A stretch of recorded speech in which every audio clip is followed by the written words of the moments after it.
Breeding fish for a side hustle. Not only are we coming to the end of another week, we are coming to the end of our first quarter.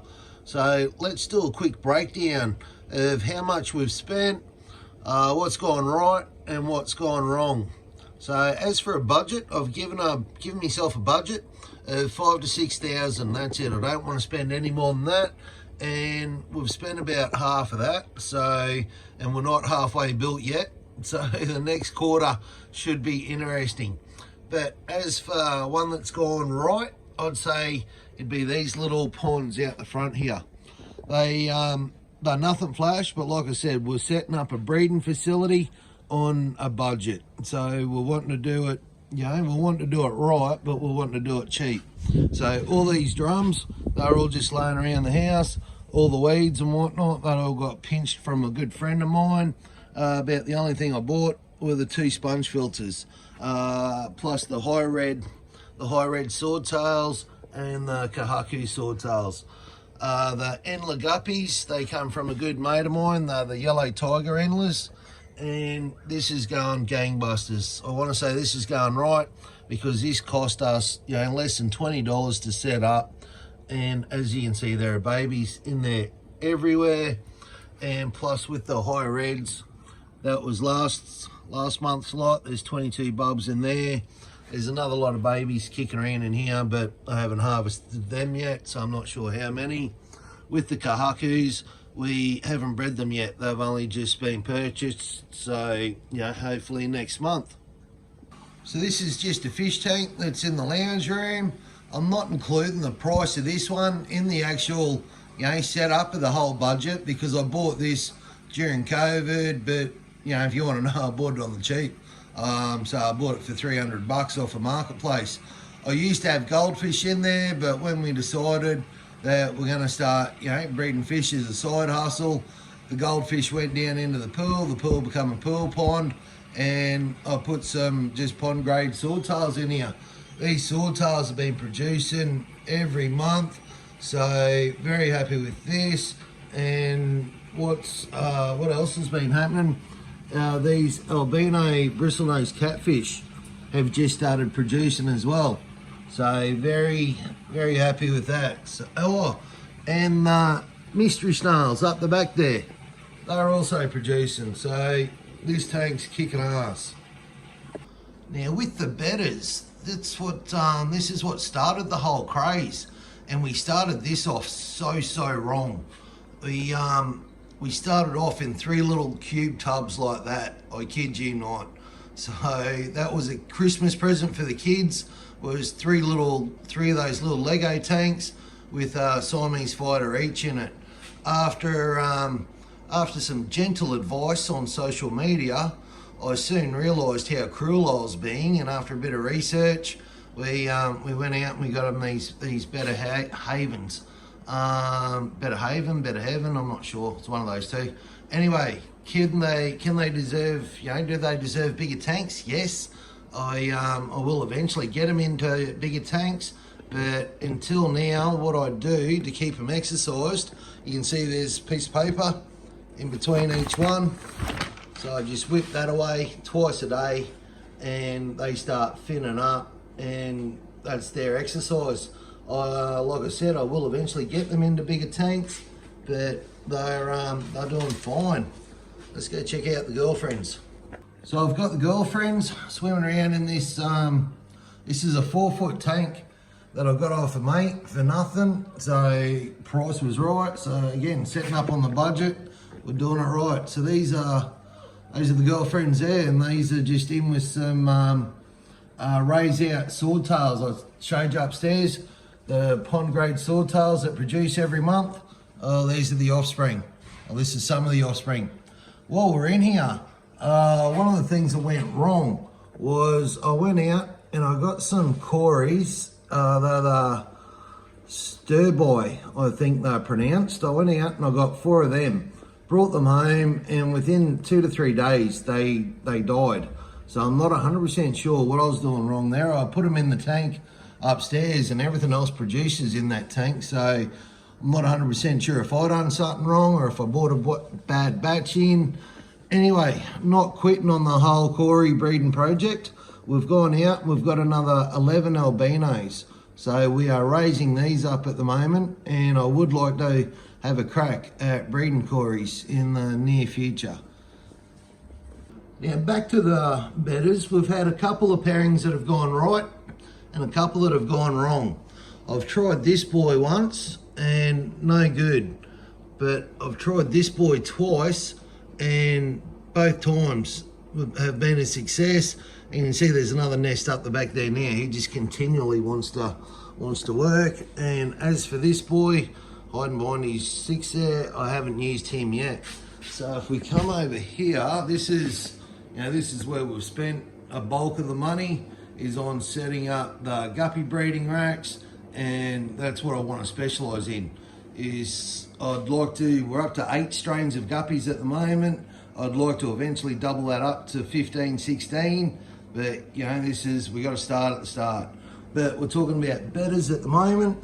So you can see here, this is just some of the offspring. Now, they were hatched on the 2nd of February. So these guys are just about 2 months of age and doing well. Still sticking with the betas, this is the rest of that spawn. It was quite a big spawn, and you can see there's a massive size difference. These guys are up in a 3-foot tank that I've got upstairs here.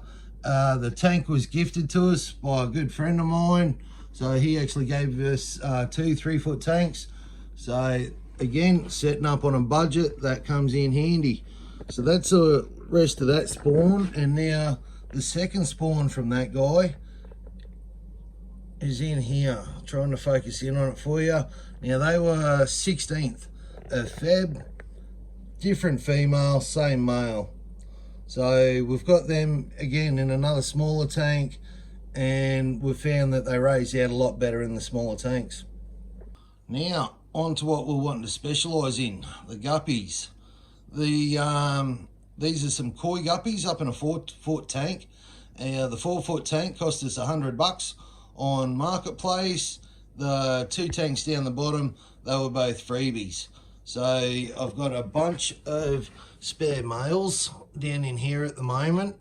I've got a bunch of babies in this one. There's 25 babies swimming around in here, and the reason why I've got them in here is I've found these girls to be notorious for eating all the young. So the girls are swimming around in this one, and as I'm spotting the young, I'm pulling them out. The water's yellow at the moment. That's from the timber, or the tannins coming out from that timber. That never really got soaked. Anyway, this one's a huge success story.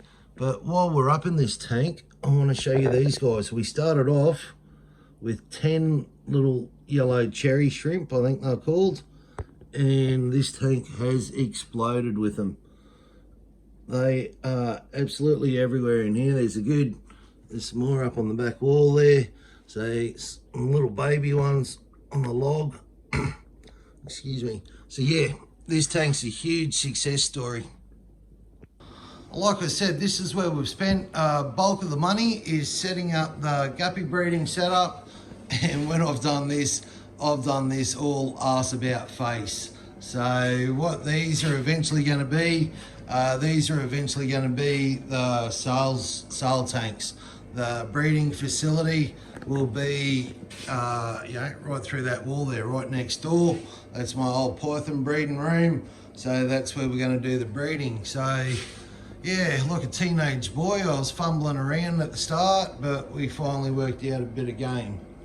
So with the guppies, we've got the 8 strains so far, and they're doing well. What we're doing at the moment is we're slowly going through breeding up our numbers to set up breeding colonies. You can see I've got a few females separated. It's only because their tanks are getting right out of control with bubs and whatnot, but I should have breeding tubs up and going within the next couple of weeks. You can also see I've got these baskets deployed. They're for the girls that, again, notorious for eating their babies when they went through and had their first lot of bubs, wherever they are, they're in there somewhere. they went through and ate them. So the baskets are in there to catch all the bubs. The girls give birth in the actual tank, and so there's a full gold there, a couple of full gold girls. They give birth in the tank, and then the bubs use this as a bit of a safe haven to get away from mum and dad. So everything's doing well. Like I said, we've got the 8 different strains going, and yeah, we're breeding up the numbers to start up the breeding colonies. Last but not least, before we leave this room, is we have started setting up another sales tank. Like I said, I started ordering all these in before I decided, yep, I want to set up an actual proper breeding room. So the plan is to put another one there. That chair will go, and I'll probably put another one over there, giving us a total of 1 there, 2, 3, swinging around to the dialysis room, 4 and a 5. Now, let's move on to the breeding room. So these are going to be the breeding setups, the IBCs that I've chopped down in half, and then just some tubs up on top. The plan is to, I'm not going overboard. There's a bunch of room in there. I want this very low maintenance, seeing as though I am a dialysis patient and I do spend a lot of time in hospital. I want this set up so if I'm in hospital for a week, all the kids have to do is come down and feed it. You can see I've started throwing a bit of sand in. But yeah, the plan is to put about 10 females, 3 males, guppies in each. And then we've got the 3 tubs up top, and we'll do, a month's worth of spawn in one, month's worth of spawn in the next, 3rd month.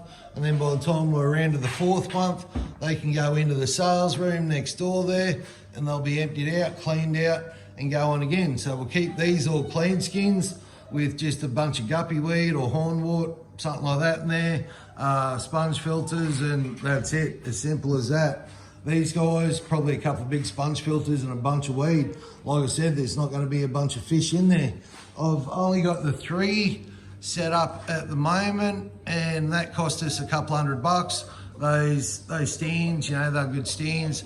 They're a couple $100. These IBCs, I get them for 175 a piece. So, and chopping them in too. So, we've got 3 set up at the moment. Once this room gets cleaned up, and when I say cleaned up, I've got to break this puppy pen down, and I've got to clean up a bunch of junk in this corner. Once I clean up the junk, break the puppy pen down, I believe I can fit another 5 along that wall, and then eventually another 8 up the middle. So that'll be the breeding room set up. We've also got this dirty great big 6-foot tank up here full of discus fish. Now this was believe it or not, this was a give me. I had a really good mate that he was moving away. He seen I was getting into fish, and I was like, here, enjoy. He was the one that also gave us the 4-foot, those couple of breeding cubes, this 3-footer here. He gave us a bunch of stuff. So as for the discus, there's no real plan on breeding discus yet. I am nowhere near that qualified. But yeah, they're just good to look at. March's harvest of all the little swordtails from upstairs. Like I said, that tank does amazing. Well, there you go, guys. That's a bit of a breakdown of where we're up to for the first quarter. What I'd like to get achieved for the second quarter is I'd like to get that second wall built next door there. So we've got all 8 strains of guppies in actual breeding colonies, up and breeding and working. If this is the sort of thing that you think you might enjoy, feel free to hit subscribe. And remember, the best way to help the channel is to leave a like or leave a comment. Thanks, guys.